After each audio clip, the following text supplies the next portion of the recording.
Olá, você que está conosco. É o Projeto Eureka no ar, trazendo língua estrangeira moderna. Hoje a prioridade é falar sobre espanhol.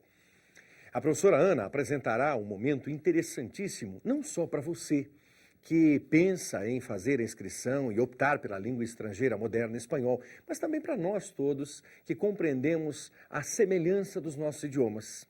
O francês, o italiano, o espanhol, a língua portuguesa e o romeno. Sim, olha, curiosamente, nós somos a última flor do laço, a língua portuguesa.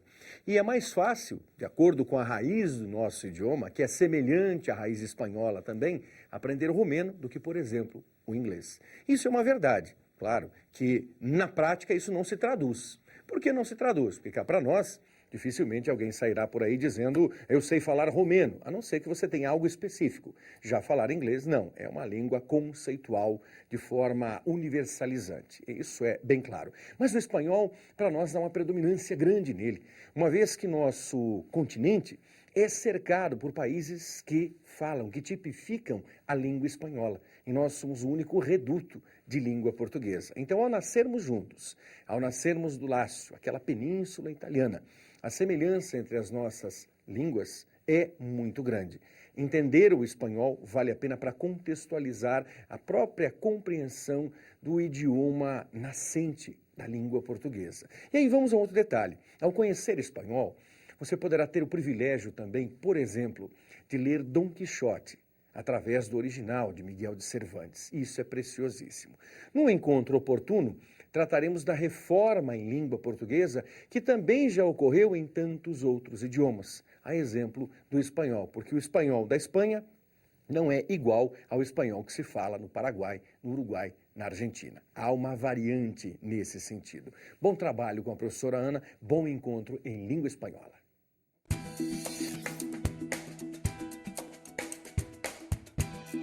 Olá, tudo bem? Você deve estar lembrado que na nossa outra aula a gente trabalhou os artigos. Você deve ter revisado, deve ter estudado aí durante esse período. E agora nós vamos trabalhar eufonia. Vamos puxar um pouquinho lá do português, como a gente fez na nossa outra aula? Se eu falar assim para você, eu vi ela, eu amo ela, fica agradável de ouvir isso? Amo ela, vi ela. É meio estranho, não é? Então, a gente faz uma modificação para não ter esse som ruim. O nome desse som ruim aí é cacofonia. Caco vem de mal, fonia, som. No espanhol, nós também temos esse probleminha de mau som. E no espanhol é chamado de eufonia. Mas o que o espanhol faz? Já corrige.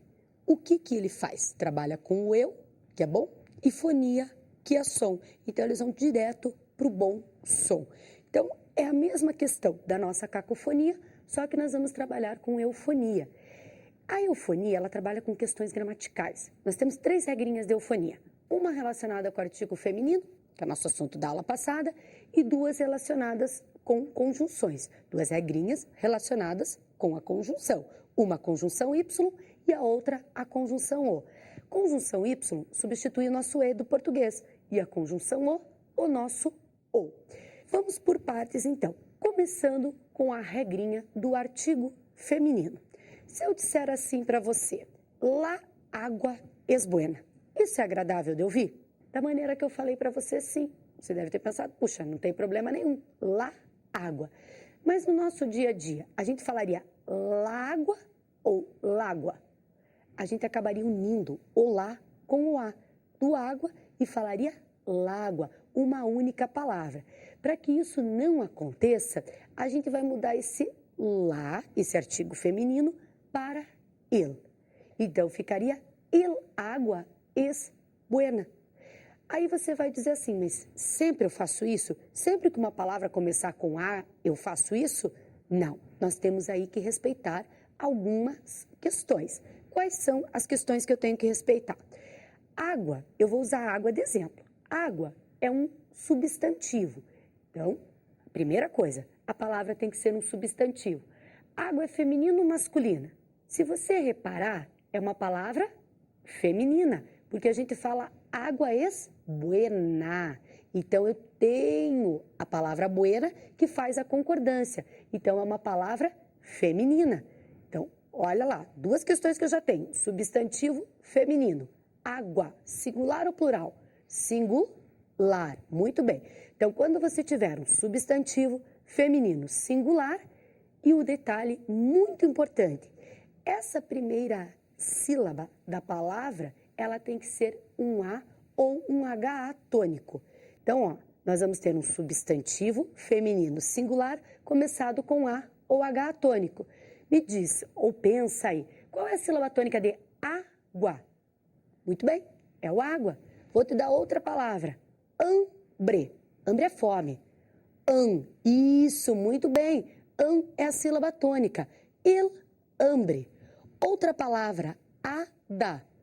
O A é a sílaba tônica. Então, em comum, todas elas são substantivos começados com A ou H tônico, feminino e que estão no singular. Todas essas palavras vão usar o artigo el. Então, vai ser el ada, el hambre, el água. E o resto da concordância fica igual como se fosse feminino. Helada es buena. La água es saludable. Então, a concordância, ou é buena, sempre no feminino com essas palavras. Aí, e se eu quiser passar para o plural essas frases? Vamos pegar aquela frase que a gente estava usando? La água es buena. Eu vou passar para o plural. Primeiro, eu tinha problema de eufonia, então ficou el água. Agora quero passar para o plural.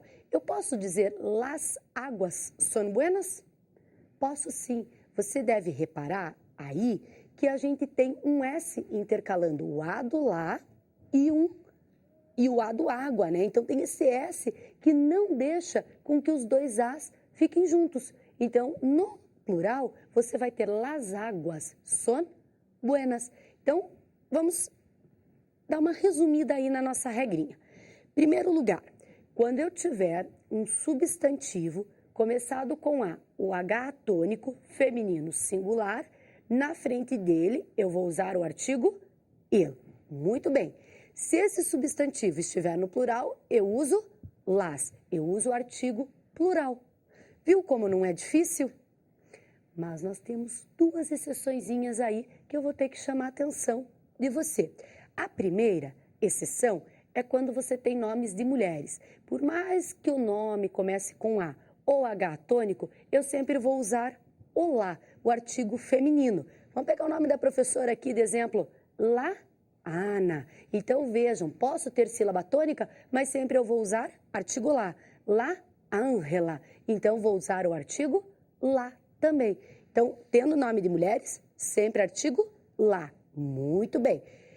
Aí você pode pensar assim, por quê, professora? Por que eu vou usar esse artigo aí feminino?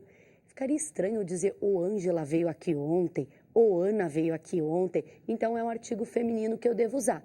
Segunda exceção, quando você tiver nomes de cidades, nomes de países.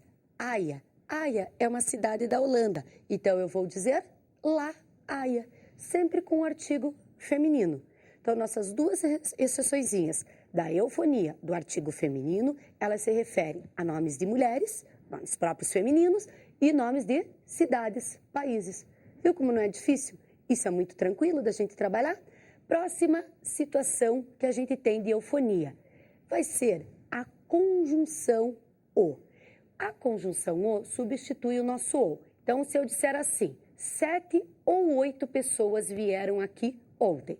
Então, veja, eu tenho os dois numerais unidos por essa conjunção O. Quando a sequência é primeiro o numeral 8 e depois o 7, eu digo 7 ou 8. Agora, se eu invertesse isso e dissesse 7 ou 8, fica agradável de ouvir isso? Não, vejam que eu tenho dois Os juntos. Então, eu tenho que dizer 7 ou 8. Então, veja, quando a palavra seguinte começar com O ou HO, nós vamos mudar aquela conjunçãozinha O que eu tinha para U. É muito simples. Eu tenho que olhar a grafia da palavra que vem na sequência. Se ela começou com O ou HO, a conjunção passa a ser U. Se ela não tem nenhuma dessas letras, ela continua sendo O. Não é muito fácil? Então, eu tenho que olhar grafia. O ou HO, eu uso U. Então, ficaria 7 u 8 personas. Agora, qualquer outra letra, eu utilizo o normalmente. Não é tranquilo? Só vou dizer mais um detalhezinho. Você deve estar pensando, lá vem ela com a exceção. Não, não é exceção, não. Quando esses números vierem em forma de algarismo, 8, 7, você vai colocar o O entre eles e acentuado. Só quando eles vierem por extenso e todas as outras palavras, que segue essa regrinha do O e do U. Se eles vierem em forma de númerozinhos aí, você vai colocar acentuado. Por quê? Para não confundir com zero, para não parecer que é 807 ou 708. Depois do intervalo, a gente volta com mais uma regrinha, a última da eufonia. Até daqui a pouco.